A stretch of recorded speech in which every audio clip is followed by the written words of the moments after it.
سلام علیکم، وقتتون بخیر. امروز اومدیم با پختن یه مرغ شمالی به سبک خودم. یه مرغ 1 کیلو 400 گرمی داریم،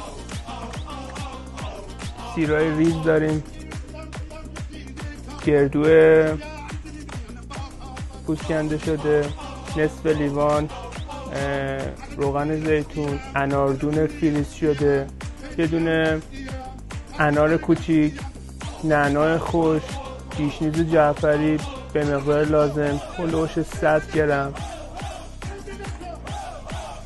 همه اون موادی که داریم و با یه سنگ مخصوصی که ما از شمال برامون آوردن، سنگ خیلی خاصی هم نیست، همه رو له میکنیم که مایه مرینیت مرغ شمالیمون درست میشه.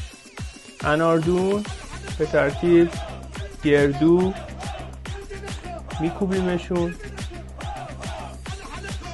سعی میکنیم ریز ریز بشه که موادمون بهتر عمل بیاد. سبزی ها رو بهشون اضافه میکنیم،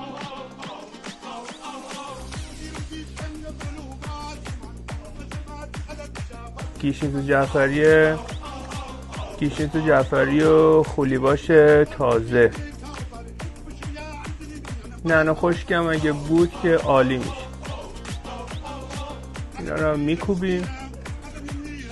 سبزی ها رو برام از شمال میفرستن که اگرم نبود تهران میشه از جعفری و گیشنیز معمولی هم استفاده کرد. سیرا هم بهشون اضافه میکنیم و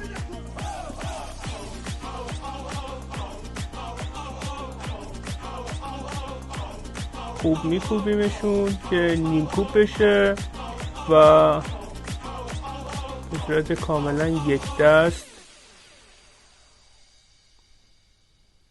به این صورت در بیاد. روغن زیتونمون رو بهشون اضافه میکنیم یه مقدار حالت سوستوری پیدا کنه. سپس 4 تا قاشق رب انار ملس شمالی بهش اضافه میکنیم.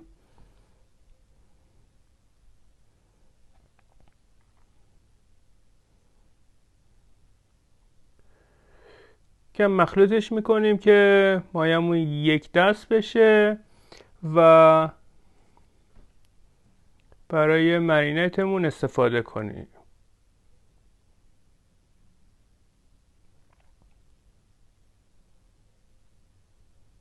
بدین صورت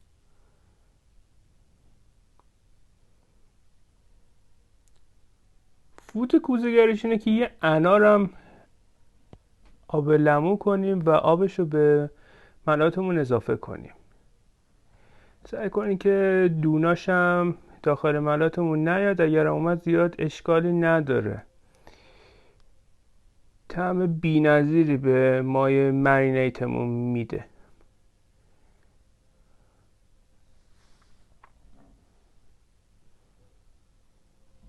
بدین صورت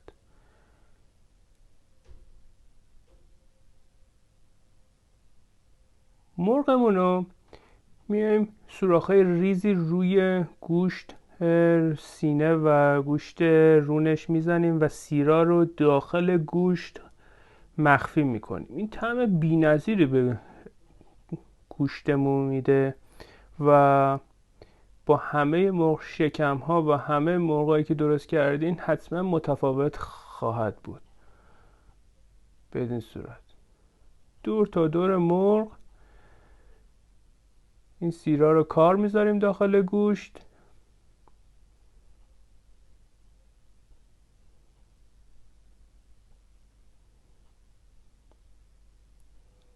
این سیرمون خیلی بزرگ بود که نرفت داخل گوشت، عیبی نداره، سیرمون رو عوض میکنیم سیر کوچیکتر و اوکی میشه. این رونش هم همون کار رو انجام میدیم.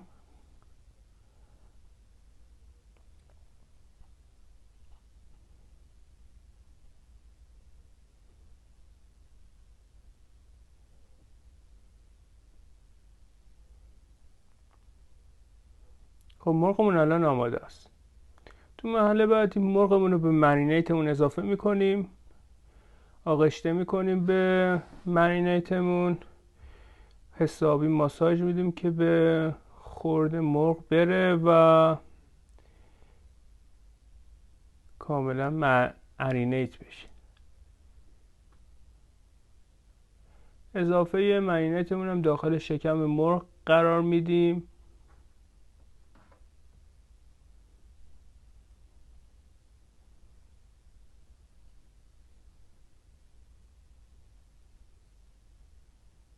به مدت 12 ساعت میذاریم توی ظرف گود، روش سلفون میکشیم و داخل یخچال میذاریم.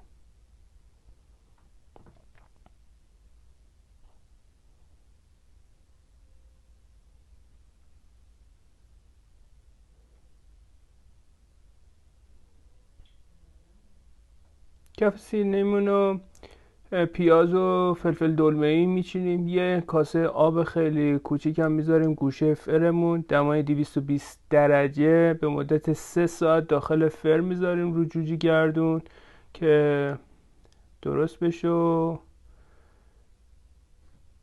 مرغمون خوب بپزه.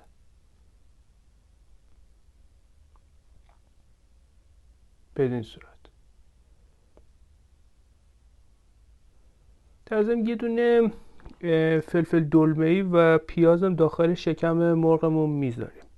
اینم درست شده یه مرغمونه که رنگ قهوه‌ای طور ربعنا رو به خودش گرفته و عالی. جاتون خالی، نوش جونتون، درست کنین، کیف